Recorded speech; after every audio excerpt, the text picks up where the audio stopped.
হুগলি জেলার অন্যতম ব্লগার শায়নী চক্রবর্তী যখন মারা গেলেন তারপর থেকে অনেক কন্ট্রোভার্সি হয়েছে। মানে তিনি তো সুইসাইড করেছেন।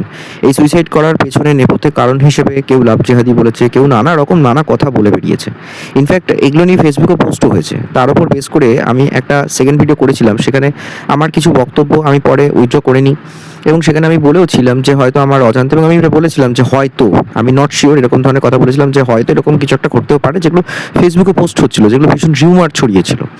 কিন্তু তারপর দেখা গেল তার মা মলি চক্রবর্তী তিনি কিছু স্টেটমেন্ট দিয়েছেন এবং আমার ভিডিওতে তার কিছু লোকাল যারা সেখানকার রেসিডেন্ট, তার বন্ধুবান্ধব, তারা বলেছেন যেগুলো সম্পূর্ণ ভুয়ো খবর, যে এরকম লাভ জেহাদি কিছু ছিল না।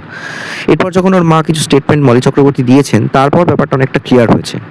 আমি মনে করি যে হ্যাঁ, কোনো রকম ভুয়ো বা কোনো রকম গুজব ছড়ানোটা উচিত নয়। মেয়েটি তো আর ফিরে আসবে না, অত্যন্তই প্রাণবন্ত একটি মেয়ে, যে কিনা আজকের দিনে দাঁড়িয়ে থেকে শুধুমাত্রই গরু এবং কিছু অবলা জীবদের নিয়ে ভিডিও বানাতো এবং তার জন্যই তার আজকে ভাইরাল হয়েছিল।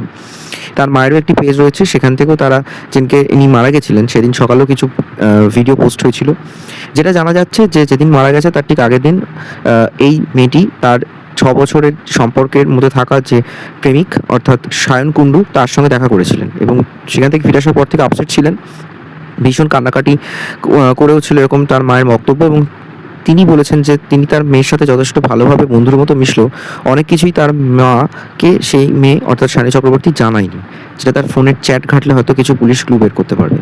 এটাও বলেছে ছেলেটি ভীষণ ড্রিঙ্ক করতো এবং মেয়েটির গায়ে নাকি হাত তুলতো। আমার কাছে ব্যাপারটা ভীষণ অবাক করা লেগেছে যে মেয়েটি এরকম একজন আইন নিয়ে পড়াশোনা করেছে, তরতাজা একেবারে আপডেটেড একজন পার্সন, ইউথ যুগের ইনফ্লুয়েন্সার, সে এরকম একটা ছেলের সাথে কি করে এতদিন ধরে টলারেট করলো? মানতে হবে তার অসীম ধৈর্য, মানতে হবে তার একটা অগাধ ভালোবাসা, বিশ্বাস ছিল এই ছেলেটির প্রতি।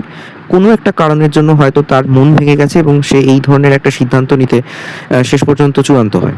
কিন্তু এটা তো মানতে হবে যে তার মা, তাকে এত পরিশ্রম করে তাকে বড় করেছে, এত সুন্দর মা মেয়ের মধ্যে বন্ডিং, তারা এত সুন্দর ভিডিও বানায়, একবার হলেও তার বাবা মায়ের জন্য ভাবাটা হয়তো উচিত ছিল বলে আমি অন্তত মনে করছি। হয়তো এই পরিস্থিতিতে যখন মানুষ এরকম একটা সিদ্ধান্ত নিচ্ছে, তখন হয়তো তার মাথায় আর এগুলো কাজ করে না, তাই সে বাধ্য হয়ে এই সিদ্ধান্তটা নিয়ে ফেলেছে।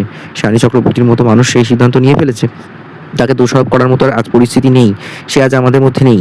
তবে আমি একটা রিকোয়েস্ট করব, এই শায়নী চক্রবর্তীকে নিয়ে কোনো রকম ভুয়ো পোস্ট করবেন না, ভুয়ো ভিডিও বানাবেন না, সবটা জানুন। আন্দাজে ঢিল ছুঁড়ে কোনো লাভ নেই।